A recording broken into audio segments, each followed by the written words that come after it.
Почитувани посетители и посетителки на интернет страницата на Центарот за истражување и креирање политики. Добре дојдовте на првиот од серијата 5 подкасти, на кои ќе разговараме со пратениците од така наречената Зелена собраниска група. Овие подкасти ги подготвуваме во рамки на проектот за јакнување на капацитетите на неслужбената Зелена собраниска група во Југоисточна Европа, околу согласеноста со целите на Европската Унија, поврзани со енергијата и транспортот, а поддржан од ГИС, отворен регионален фонд на Југоисточна Европа за енергија, транспорт и заштита на климата. Целта со овие подкасти е да запознаеме јавноста со постоењето на оваа група во Македонското собрание, но и да дадеме дополнителен поттик и импулс кон истата за уште поинтензивна работа и посветеност на зелените прашања. Како прва соговорничка ја имаме пратеничката Велика Стојкова. Ја прашавме Стојкова, најпрвин, што е она што ја натера да се зачлани во така наречената Зелена собраниска група.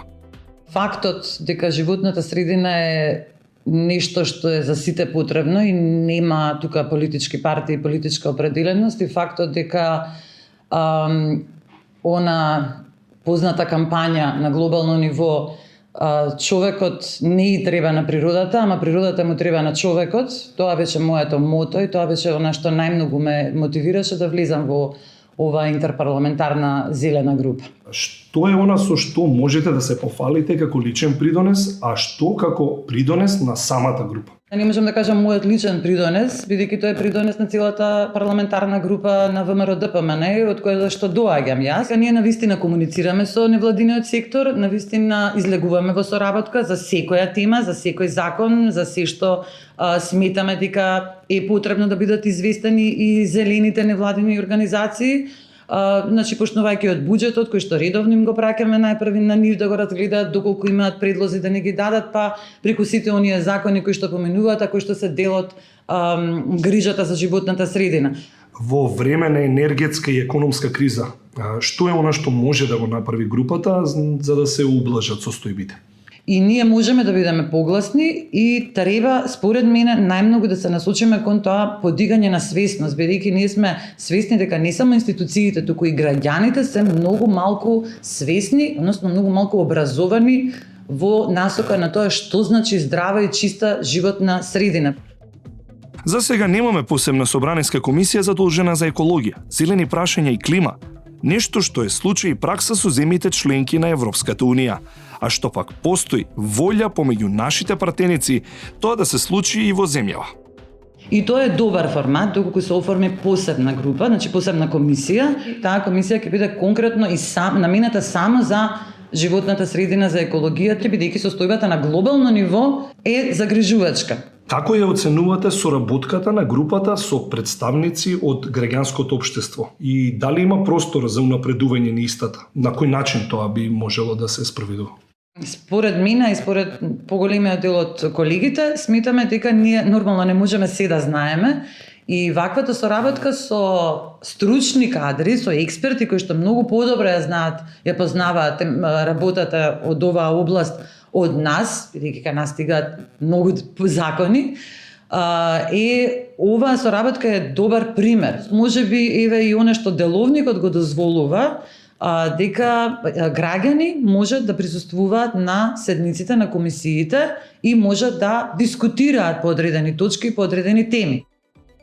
Стојкова смета дека на членовите на оваа група им е потребна поголема техничка помош и поддршка со цел полесно разбирање на самата тематика, што пак ќе придонесе кон делотворноста на самата комисија и низината работа. Можеби пофреквентни средби со невладиниот сектор, можеби појавни средби со невладиниот сектор, средби кои што би били медиумски покриени, можеби поголема комуникација со ресорните министерства и со институциите. Тука имаме мал проблем, бидејќи според мене нема доволно добра соработка со Министерството за животна средина и екологија, па и со државниот инспекторат за животна средина. Мислам дека тука може да се подобри соработката на тој начин. Токму и во таа насока и следното прашање, комуницирате ли со надлежните министерства? Има ли некакви канали надвор од редовните и на кој начин сметате дека оваа комуникација може да се подобри? Во моментов ние сме опозиција. Значи во моментов нас таа соработка не ни е доволно добра и е стесната и ја едноставно ја нема. Значи соработката се сведува на комуникација со заменик министерот или министерот за животна средина и екологија што доаѓаат на комисиските седници. Потребно е и тоа колку подобра и поголема комуникација, но ние ја компензираме тој недостаток со комуникација со невладините организации кои што мислам дека имаат некаква комуникација со државните институции, така да практично тука исто и така тој удел на невладиниот сектор е исто така и во односот на комуникација. Стојкова смета дека Зелената собранеска група може да ги забрза работите околу конечното оформување на домашен фонд за животна средина. Нешто што во минатото постоеше, но за жал беше укинато.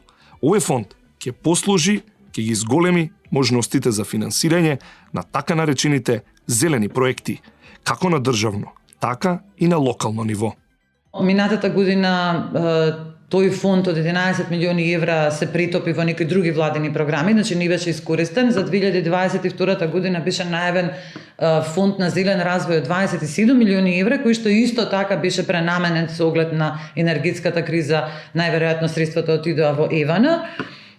И целата таа навидум почетна идеја да се направи еден фонд за животна средина преку таа програма Зелен развој пропадна во овие 2 години. Меѓутоа затоа можеби подобро да се направи еден вистински фонд за животна средина кој што ќе биде под државно ниво, а нема да биде дел од политичка стратегија. Ова беше кусиот разговор со пратеничката Велика Стојкова околу предизвиците и можностите за динамизирање на работата на Зелената собраниска група. Ви благодариме за вашето внимание и следете ја интернет страницата на Центарот за истражување и креирање политики. Ви најавуваме ново гледиште за тоа кои се постигнувањата на оваа група и како истата да стане повлијателна.